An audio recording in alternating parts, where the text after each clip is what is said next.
ਅੱਜ ਸਾਡੇ ਕੋਲ doctor Gurjant Singh ji principal ASSM college Mukandpur ਸਾਡੇ ਵਿੱਚ ਹਨ, ਜਿਹੜੇ ਕਿ ਤੁਹਾਨੂੰ ਦੱਸਣਗੇ ਕਿ ਇੰਟਰਨੈਸ਼ਨਲ ਸਿੱਖ ਕਨਫੈਡਰੇਸ਼ਨ ਜਿਨ੍ਹਾਂ ਨੇ ਇੱਥੇ ASSM ਸਕੂਲ ਦੇ ਵਿੱਚ ਪਿਛਲੇ 7 ਸਾਲਾਂ ਤੋਂ coaching classes Guru Nanak coaching centre ਨਾਂ ਦੇ ਉੱਤੇ ਸ਼ੁਰੂ ਕੀਤੀਆਂ ਸਨ।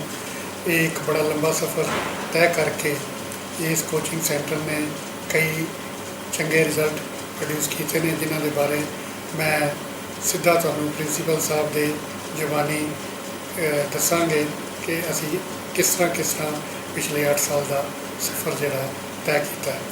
ਸਰਦਾਰ ਗੁਰਜੰਟ ਸਿੰਘ ਜੀ। ਹਾਂਜੀ ਕਰਨਲ ਸਾਹਿਬ, ਜਿਸ ਤਰ੍ਹਾਂ ਤੁਸੀਂ ਜਾਣਦੇ ਹੋ ਕਿ ਇਹ ਅਮਰਦੀਪ ਸ਼ੇਰਗਿੱਲ ਮੈਮੋਰੀਅਲ ਕਾਲਜ ਮੁਕੰਦਪੁਰ, ਜਿਹਦੀ ਸਥਾਪਨਾ 1993 ਦੇ ਵਿੱਚ ਸਰਦਾਰ ਗੁਰਚਰਨ ਸਿੰਘ ਸ਼ੇਰਗਿੱਲ ਉਹਨਾਂ ਨੇ ਆਪਣੇ ਇਕਲੌਤੇ ਬੇਟੇ ਅਮਰਦੀਪ ਦੀ ਯਾਦ 'ਚ ਕੀਤੀ ਸੀ, ਆਪਣੇ ਸਹਿਯੋਗੀਆਂ ਦੀ ਮਦਦ ਦੇ ਨਾਲ।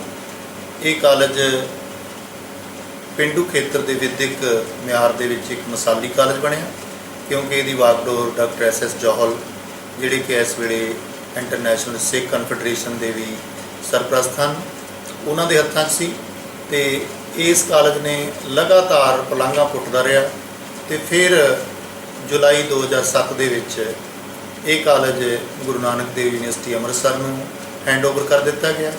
ਹੁਣ ਇਹ ਕਾਲਜ ਗੁਰੂ ਨਾਨਕ ਦੇਵ ਯੂਨੀਵਰਸਿਟੀ ਅੰਮ੍ਰਿਤਸਰ ਦੇ ਸਿੱਧੇ ਪ੍ਰਬੰਧਾਂ ਅਧੀਨ ਚੱਲ ਰਿਹਾ ਤੇ ਨੇਕ ਨੀਅਤ ਨਾਲ ਉਸੇ ਸਾਲ 2007 ਵਿੱਚ ਇੰਟਰਨੈਸ਼ਨਲ ਸਿੱਖ ਕਨਫੈਡਰੇਸ਼ਨ ਨਾਲ ਸਾਡਾ ਰਾਬਤਾ ਇਸ ਗੱਲ ਲਈ ਬਣਿਆ ਕਿ ਜਿਹੜੀ ਪੇਂਡੂ ਖੇਤਰ ਦੇ ਵਿੱਚ ਵਿੱਦਿਆ ਦਾ ਮਿਆਰ ਦਿਨ ਦਿਨ ਗਿਰ ਰਿਹਾ, ਜਿਸ ਤਰ੍ਹਾਂ ਤੁਹਾਡੀ ਸੰਸਥਾ ਨੇ, ਜਨਰਲ ਗਿੱਲ ਸਾਹਿਬ ਨੇ, ਹੋਰ ਸਾਰੇ ਸੱਜਣਾਂ ਨੇ ਇਹ ਸੋਚਿਆ ਕਿ ਜਿਹੜੇ ਰੂਰਲ ਬੱਚੇ ਨੇ ਇਹਨਾਂ ਨੂੰ ਕੁਆਲਿਟੀ ਐਜੂਕੇਸ਼ਨ ਨਹੀਂ ਮਿਲ ਰਹੀ, ਤੇ ਅਸੀਂ 2007 ਦੇ ਵਿੱਚ ਇਹ coaching centre Guru Nanak coaching centre ਦੇ ਨਾਂ ਥੱਲੇ ਸ਼ੁਰੂ ਕੀਤਾ ਤੇ ਜਿਹਦੇ 'ਚ ਅਸੀਂ ਪਹਿਲੇ 1-2 ਸਾਲ ਇਹਨੂੰ ਸਟੈਬਲਿਸ਼ ਕਰਨ ਦੇ ਵਿੱਚ ਲੱਗੇ ਰਹੇ, ਪਰ ਫਿਰ ਅਸੀਂ ਇਹਦੇ 'ਚ ਕਾਫੀ ਕਾਮਯਾਬ ਹੋਏ 2 ਸਾਲ ਬਾਅਦ, ਕਿਉਂਕਿ ਅਸੀਂ ਆਪਣੇ ਵਿਦਿਆਰਥੀਆਂ ਨੂੰ ਇਹ ਪ੍ਰੇਰਿਤ ਕਰ ਸਕੇ ਕਿ ਤੁਹਾਨੂੰ ਜਿਹੜੀ ਇੱਥੇ ਕੋਚਿੰਗ ਦਿੱਤੀ ਜਾਏਗੀ, ਇਹ ਮਿਆਰੀ ਕੋਚਿੰਗ ਦਿੱਤੀ ਜਾਏਗੀ।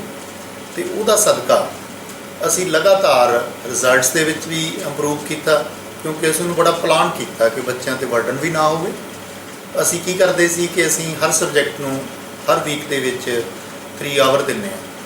ਖਾਸ ਤੌਰ 'ਤੇ ਸਾਇੰਸ ਸਟੂਡੈਂਟ ਇਹਦੇ 'ਚ ਪੜ੍ਹਦੇ ਆ, ਉਹਨਾਂ ਨੂੰ ਇੰਜੀਨੀਅਰਿੰਗ ਦੀ ਕੋਚਿੰਗ ਲੈਣ ਲਈ ਜਾਂ ਮੈਡੀਕਲ ਦੀ ਕੋਚਿੰਗ ਲੈਣ ਲਈ ਜਾਂ ਹੋਰ ਕੋਰਸਿਸ ਲਈ ਗਾਈਡੈਂਸ ਲੈਣ ਲਈ ਨੇੜੇ ਤੇੜੇ ਕੋਈ ਸੁਵਿਧਾ ਹੈ ਨਹੀਂ ਸੀ। ਰੂਰਲ ਏਰੀਆ ਹੋਣ ਕਰਕੇ ਪੇਰੈਂਟਸ ਦੇ ਵਿੱਚ ਚੇਤਨਾ ਵੀ ਘੱਟ ਸੀ ਤੇ ਉਹ ਇੱਧਰ ਸੋਚ ਨਹੀਂ ਸੀ ਸਕਦੇ, ਤੇ ਇਸ ਕਰਕੇ ਇਸ ਅਕੈਡਮੀ ਦਾ ਜੋ ਵਿਦਿਆਰਥੀਆਂ ਨੂੰ ਲਾਭ ਪਹੁੰਚਿਆ ਉਹ ਬੇਹੱਦ ਲਾਭ ਪਹੁੰਚਿਆ। ਜਿਵੇਂ ਸਾਡੇ ਲਗਾਤਾਰ ਨਤੀਜੇ ਸੁਧਰਦੇ ਗਏ।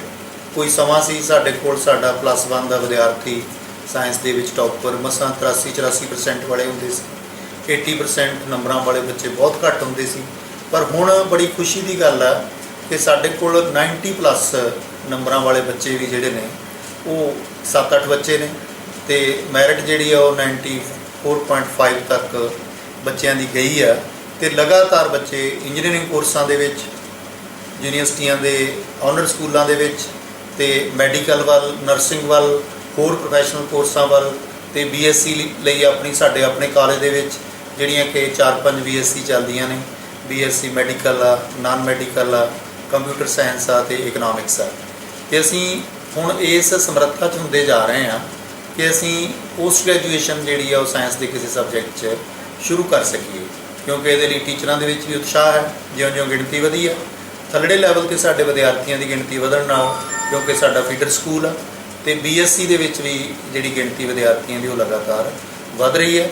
ਤੇ ਮੈਂ ਧੰਨਵਾਦੀ ਹਾਂ ਸਿੱਖ ਇੰਟਰਨੈਸ਼ਨਲ ਕਨਫੈਡਰੇਸ਼ਨ ਦਾ ਕਿ ਜਿਨ੍ਹਾਂ ਦੇ ਸਹਿਯੋਗ ਦੇ ਨਾਲ ਜਿਹੜੇ ਲਗਾਤਾਰ ਇਹਦੀ ਚਿੰਤਾ ਰੱਖਦੇ ਨੇ, ਜਿਸ ਤਰ੍ਹਾਂ ਸਰ KS ਗਿੱਲ ਸਾਹਿਬ, ਮੁਲਤਾਨੀ ਸਾਹਿਬ, ਤੁਸੀਂ ਲਗਾਤਾਰ ਕਾਲਜ ਵਿਜ਼ਿਟ ਕਰਦੇ ਰਹਿੰਦੇ ਹੋ, ਉਹਨੂੰ ਮੋਨੀਟਰਿੰਗ ਕਰਦੇ ਰਹਿੰਦੇ ਹੋ ਤੇ ਉਹਦੀ ਬਿਹਤਰੀ ਲਈ ਲਗਾਤਾਰ ਸੋਚਦੇ ਰਹਿੰਦੇ। ਤੇ ਮੈਂ ਇਸ ਲਈ ਸੰਸਥਾ ਦਾ ਧੰਨਵਾਦੀ ਵੀ ਹਾਂ ਤੇ ਅਸੀਂ ਵੀ ਸਿਰ ਤੋੜ ਯਤਨ ਕਰਦੇ ਹਾਂ। ਮੇਰੇ ਸਕੂਲ ਦਾ staff, madam school principal Paramjit, ਉਹਦੇ ਕੋਆਰਡੀਨੇਟਰ ਮੈਡਮ ਦਲਜੀਤ ਤੇ ਹੋਰ ਸਾਰੇ ਜਿਹੜੇ ਸਟਾਫ ਮੈਂਬਰਸ ਨੇ ਉਹ ਇਹਦੇ 'ਚ ਪੂਰੀ ਤਨਦੇਹੀ ਨਾਲ ਕੰਮ ਕਰਦੇ ਆ ਤੇ ਮੈਨੂੰ ਆਸ ਆ ਕਿ ਇਹ ਅਕੈਡਮੀ ਤੁਹਾਡੀ ਮਾਡਲ ਅਕੈਡਮੀ ਬਣੀ ਰਹੇਗੀ, ਕਿਉਂਕਿ ਸਾਨੂੰ ਵਿਦਿਆਰਥੀਆਂ ਦਾ, ਉਹਨਾਂ ਦੇ ਮਾਪਿਆਂ ਦਾ ਬਹੁਤ ਅੱਛਾ ਰਿਸਪਾਂਸ ਆ ਜਿਹੜਾ ਉਹ ਮਿਲ ਰਿਹਾ, ਤੇ ਬੱਚੇ ਲਗਾਤਾਰ ਇਹਦੇ ਤੋਂ ਲਾਭ ਉਠਾ ਰਹੇ ਨੇ। ਤੇ ਆਸ ਹੈ ਕਿ ਆਉਣ ਵਾਲੇ ਸਮੇਂ 'ਚ ਵੀ ਇਸੇ ਤਰ੍ਹਾਂ ਸਿੱਖ ਇੰਟਰਨੈਸ਼ਨਲ ਕਨਫੈਡਰੇਸ਼ਨ ਜਿਹੜੀ ਹੈ ਉਹ ਸਾਡੇ ਇਸ ਇਲਾਕੇ ਦੇ ਬੱਚਿਆਂ ਦੇ ਉੱਪਰ ਮਿਹਰਬਾਨ ਰਹੇਗੀ। ਧੰਨਵਾਦ। ਪ੍ਰਿੰਸੀਪਲ ਸਾਹਿਬ, ਮੈਂ ਇੱਕ ਜ਼ਰੂਰੀ ਸਵਾਲ ਤੁਹਾਡੇ ਕੋਲ ਪੁੱਛਣਾ ਚਾਹੁੰਦਾ ਕਿ ਪਿਛਲੇ 5 ਸਾਲ ਤੋਂ ਜਦੋਂ ਦੇ ਤੁਸੀਂ ਇੱਥੇ ਪ੍ਰਿੰਸੀਪਲ ਹੋ, ਇਸ ਇਲਾਕੇ ਦੇ ਵਿੱਚ ਸਾਇੰਸ ਸਟੂਡੈਂਟਸ ਦਾ ਕੀ ਰੁਝਾਨ ਵਧਿਆ ਹੈ ਜਾਂ ਅੱਗੇ ਸੋਚਦੇ ਪਏ ਨੇ ਸਟੂਡੈਂਟ ਇਸ ਤੋਂ ਅੱਗੇ ਵੀ, ਤੇ ਤੁਸੀਂ ਇਹਨੂੰ ਕਿਸ ਤਰ੍ਹਾਂ ਪ੍ਰੈਕਟੀਕਲ ਸ਼ੇਪ ਦੇ ਸਕਦੇ ਹੋ? ਦੇਖੋ, ਜਦੋਂ ਕਿਸੇ ਇਲਾਕੇ ਦੇ ਵਿੱਚ ਕੋਈ ਸੰਸਥਾ ਖੁੱਲ੍ਹਦੀ ਹੈ ਤਾਂ ਨੈਚੁਰਲ ਆ ਉਸ ਵੇਲੇ ਸ਼ਾਇਦ ਲੋਕਾਂ ਨੂੰ ਲੱਗਦਾ ਹੋਵੇ ਵੀ ਇਹਦਾ ਫਾਇਦਾ ਨਹੀਂ ਹੋਣਾ। ਮੈਂ ਤੁਹਾਨੂੰ ਉਹਦੀ ਇੱਕ ਐਗਜ਼ਾਮਪਲ ਦੇਣੀ ਚਾਹਾਂਗਾ ਕਿ ਜਦੋਂ ਕਾਲਜ 2007 ਦੇ ਵਿੱਚ ਗੁਰੂ ਨਾਨਕ ਦੇਵ ਯੂਨੀਵਰਸਿਟੀ ਨੂੰ ਹੈਂਡਓਵਰ ਕੀਤਾ ਤਾਂ ਪਹਿਲੀ ਵਾਰੀ ਸਾਡੇ ਕੋਲ MCA ਤੇ MBA ਦੇ ਕੋਰਸਿਸ ਆਏ, ਤੇ ਮੈਨੂੰ ਬਹੁਤ ਸਾਰੇ ਲੋਕਾਂ ਨੇ ਸਵਾਲ ਕੀਤੇ ਵੀ ਇਹਦਾ ਸਾਨੂੰ ਕੀ ਫਾਇਦਾ ਹੋਏਗਾ, ਇਹ ਤਾਂ ਨੈਸ਼ਨਲ ਲੈਵਲ ਦਾ ਐਂਟਰੈਂਸ ਟੈਸਟ ਹੋਣਾ, ਬਾਹਰੋਂ ਬੱਚੇ ਆ ਜਾਇਆ ਕਰਨਗੇ। ਤੇ ਮੇਰਾ ਉਹਨਾਂ ਨੂੰ ਹੁੰਦਾ ਸੀ ਕਿ ਜੇ ਤੁਹਾਡੇ ਬੱਚਿਆਂ ਨੂੰ ਪਤਾ ਹੀ ਨਹੀਂ ਹੋਏਗਾ ਕਿ MBA MCA ਵੀ ਕਰੀਦੀ ਹੈ ਤੇ ਫਿਰ ਉਹ ਸੋਚਣਗੇ ਕਿੱਦਾਂ। ਤੇ ਹੁਣ ਉਹਦਾ ਪੋਜੀਸ਼ਨ ਇਹ ਹੈ ਇਸ ਵੇਲੇ ਕਿ 50% ਤੋਂ ਜ਼ਿਆਦਾ ਜਿਹੜੇ ਬੱਚੇ ਨੇ MCA ਤੇ MBA ਦੇ ਵਿੱਚ ਉਹ ਸਾਡੇ ਆਪਣੇ ਕਾਲਜ ਦੇ ਹੁੰਦੇ ਆ ਜਾਂ ਇਸ ਇਲਾਕੇ ਦੇ ਹੁੰਦੇ ਆ। ਤੇ ਇਸੇ ਤਰ੍ਹਾਂ ਜਿਹੜਾ ਸਾਇੰਸ ਵੱਲ ਨੂੰ ਮੈਂ ਰੁਝਾਨ ਦੇਖ ਰਿਹਾ, ਕਿਸੇ ਵੇਲੇ ਸਾਡੇ ਕੋਲ +1 +2 'ਚ ਵੀ ਮਸਾਂ 30 35 ਸਟੂਡੈਂਟ ਹੁੰਦੇ ਸੀ, ਤੇ ਹੁਣ ਸਾਡੇ ਕੋਲ ਜਿਹੜਾ ਦੋਨਾਂ ਕਲਾਸਾਂ ਦੇ ਵਿੱਚ ਲਗਭਗ 200 ਸਟੂਡੈਂਟ ਆ। ਇਸੇ ਤਰ੍ਹਾਂ ਕਾਲਜ ਵਾਲੀ ਸਾਈਡ 'ਤੇ ਮੈਂ ਦੇਖਾਂ ਤਾਂ ਜਦੋਂ ਮੈਂ ਚਾਰਜ ਲਿਆ ਉਦੋਂ ਸਾਡੇ ਕੋਲ BSc ਦੇ ਸਾਰੇ ਸਾਲਾਂ ਦੇ ਬੱਚੇ ਮਸਾਂ ਰਲ ਮਿਲਾ ਕੇ 70 ਜਾਂ 80 ਹੁੰਦੇ ਸੀ, ਤੇ ਉਸ ਤੋਂ ਬਾਅਦ ਹੁਣ ਇਸ ਵੇਲੇ ਸਥਿਤੀ ਇਹ ਹੈ ਕਿ ਸਾਡੇ ਕੋਲ ਲਗਭਗ ਪੌਣੇ 300 ਬੱਚਾ ਜਿਹੜਾ ਉਹ BSc ਕਰ ਰਿਹਾ। ਤੇ ਇਹਦੇ ਤੋਂ ਮੈਨੂੰ ਤਾਂ ਇਹੀ ਲੱਗਿਆ ਕਿ ਸਾਇੰਸ ਵੱਲ ਜਿਹੜਾ ਰੁਝਾਨ ਆ ਉਹ ਵਧਿਆ। ਦੂਸਰੀ ਗੱਲ ਇਹ ਹੈ, ਕਈ ਵਾਰੀ ਜਿਹੜੇ ਪ੍ਰੋਫੈਸ਼ਨਲ ਕੋਰਸ ਹੁੰਦੇ ਆ ਨਾ, ਉਹਨਾਂ 'ਚ ਵਕਤੀ ਲੋਕਾਂ ਦੀ ਖਿੱਚ ਹੁੰਦੀ ਹੈ। ਜਿਹੜੇ ਬੇਸਿਕ ਸਬਜੈਕਟ ਨੇ ਉਹਨਾਂ ਦਾ ਜਿਹੜਾ ਮਹੱਤਵ ਆ ਉਹ ਕਦੇ ਖਤਮ ਨਹੀਂ ਹੁੰਦਾ, ਕਿਉਂਕਿ ਜਿਹੜੀ ਬੇਸਿਕ ਸਾਇੰਸਸ ਨੇ, ਹੁਣ ਬੱਚੇ ਹੁਣ ਵੀ ਜਿਹੜੇ ਟੌਪ 'ਤੇ ਸਕੂਲ ਚੱਲ ਰਹੇ ਨੇ, ਔਨਰ ਸਕੂਲ ਯੂਨੀਵਰਸਿਟੀਆਂ ਦੇ ਜਾਂ ਕਾਲਜਾਂ ਦੇ ਵਿੱਚ ਔਨਰ ਕਰਾਈ ਜਾਂਦੀ ਹੈ ਜਾਂ BSc ਕਰਾਈ ਜਾਂਦੀ ਹੈ, ਕਿਉਂਕਿ ਬੱਚਿਆਂ ਕੋਲ ਕੰਪੈਰੇਟਿਵਲੀ ਸਕੋਪ ਜ਼ਿਆਦਾ ਹੈ। ਜਿਸ ਤਰ੍ਹਾਂ ਅਸੀਂ ਸਾਰੇ ਜਾਣਦੇ ਹਾਂ ਕਿ ਸਾਇੰਸ ਪੜ੍ਹਿਆ ਬੱਚਾ ਜ਼ਿਆਦਾ ਜੌਬਸ ਲਈ, ਜ਼ਿਆਦਾ ਕੋਰਸਾਂ ਲਈ ਐਲੀਜੀਬਲ ਆ ਉਹਦੇ ਕੰਪੈਰੇਟਿਵਲੀ ਕਿ ਉਹਨੇ ਆਰਟਸ ਪੜ੍ਹੀ ਜਾਂ ਈਵਨ ਕਾਮਰਸ ਪੜ੍ਹੀ, ਕਿਉਂਕਿ ਸਾਇੰਸ ਵਾਲਾ ਬੱਚਾ ਉਹਨਾਂ ਕੋਰਸਾਂ 'ਚ ਵੀ ਚਲੇ ਜਾਂਦਾ ਜਿਹਦੇ 'ਚ ਕਮਰਸ ਵਾਲੇ ਜਾਂ ਆਰਟਸ ਵਾਲੇ ਜਾਂਦੇ ਆ।